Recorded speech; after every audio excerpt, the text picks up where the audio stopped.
Isang araw lamang nga po mga idol ang nakakalipas mula nang magtamo ng injury si Tyrese Haliburton. Sa wakas, naglabas na rin naman nga po ng good news patungkol sa kanya ang Indiana Pacers. Yan naman ang ating unang aalamin na unang storya na susundan ko na rin ang kalalabas pa lang na trade proposal sa pagitan ni Jonathan Kuminga at Pascal Siakam at ang naging laro ng Los Angeles Lakers kontra sa Toronto Raptors. Kaya mga idol, tara, halina't alamin natin ang buong detalye nito.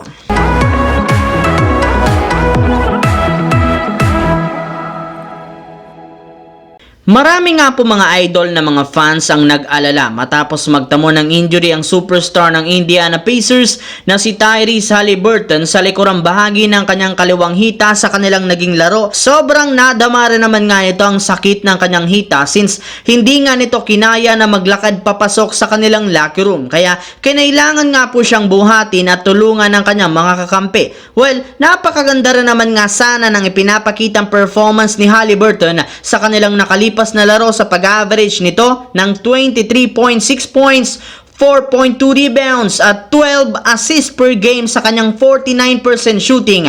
Napaka-efficient rin naman nga nito na maglaro since madalang lang nga po siyang makapagtala ng turnover. Kaya di na nga nakapagtataka kung bakit sobrang dismayado ang mga fans at analysts sa pagtatamo nito ng injury. Pero wag naman nga po kayong mag-alala. Gayong base nga sa kalalabas na balita ngayon, ayon nga po sa naging resulta ng ginawang pagsusuri kay Tyrese Haliburton, hindi rin naman nga malala ang natamo nitong injury at mawawala lamang siya ng 2 linggo. Samantala, pumunta naman tayo sa ating pangalawang storya sa kalalabas pa lang na trade proposal ni na Jonathan Kuminga at Pascal Siakam. Kung parati nga po kayong updated sa nangyayari sa Warriors, siguradong alam nga po ninyo dahil sa patuloy nilang pagkatalo sa kanilang nakalipas na laro, kinukonsidera na nga po ng kanilang front office na gumawa ng isang trade na magpapalakas at magpapabago ng takbo ng kanilang koponan. At isa nga sa mga sinasabing trade na ito na maaari nga po nilang gawin ay ang pagkuha kay Pascal Siakam gamit ang kanilang batang player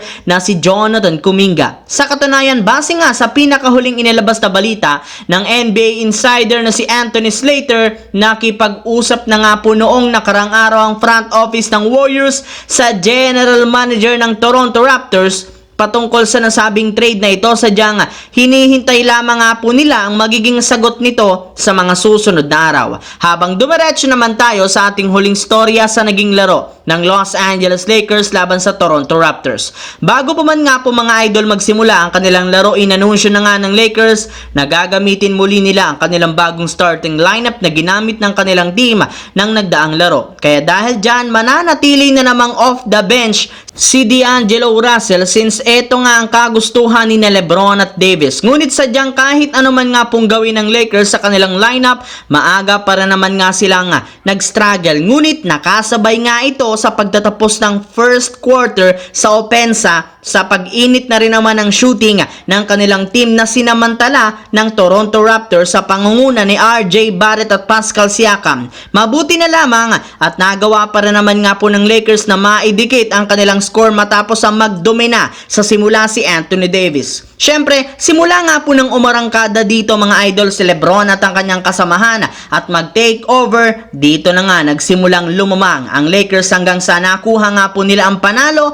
na siyang magpapaangat at dagdag panalo sa kanilang team sa kanilang record 19 wins, 19 losses sa Western Conference. So yun lamang mga idol ang ating bagong video ngayon. Once again, this is your J-Zone TV. Huwag kalimutang mag-like at syempre mag-subscribe na rin. Pindutin ang notification bell sa akin channel para lagi kayo maging updated sa mga videos na pinapalabas ko. Shout out sa lahat ng solid J-Zone TV na laging nanunood dyan. Thanks for watching mga idol. Hopefully, nag-enjoy kayo ngayong araw na ito.